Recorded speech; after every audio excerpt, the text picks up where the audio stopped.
And finally, flight na nga namin papuntang Australia. Hi everyone! Kwento ko lang yung aming day 1. Day 1 na ba considered yun? Yeah, yung aming flight from Hong Kong to Australia. Kwento ko lang sa inyo kung paano ko nakuha yung visa ko, no? So, ang nag-apply ng visa ko is my employer. I provided my passport, Hong Kong ID. So, pinicturean niya lahat ng pages ng passport ko and nagbigay siya ng invitation letter.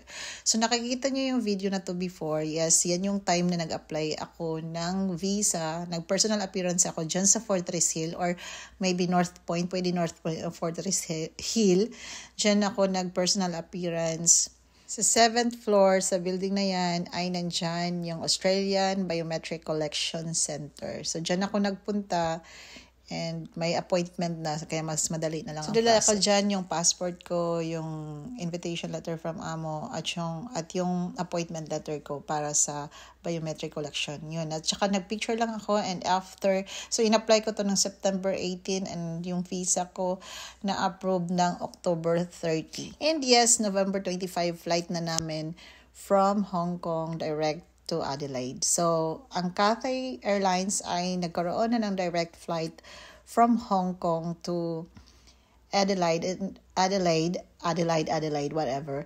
Adelaide kasi tawag nila dito. So, direct flight na siya. So, it's only 7 hours and 30 minutes actually. Tapos, ang flight namin is 11:30 ng gabi. So, pagdating namin is binigyan na kami agad ng papel na ipapasa namin sa immigration officer and yun, after an hour, nag-serve na sila ng dinner. Dinner considered pa ba yun? Or midnight snacks.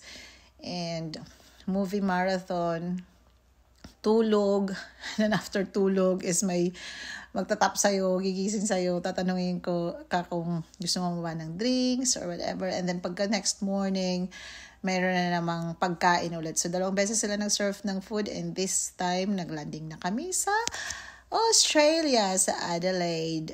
And thank you. Cathay Pacific is really nice na makasakay doon. So, first time ko nga to, no, na sa airport na to, na sa Adelaide Airport, na grabe talaga ang selam pala ng Australia Immigration, no, na hindi ka talaga pwedeng magdala ng food kahit na anong food. As in, i-scan nila yung pati yung check-in luggage nyo, hand carry luggage nyo, i-check talaga nila. And may mga aso pa na mag-aamoy sa'yo, aamoyin yung gamit mo, yung dala mong bag.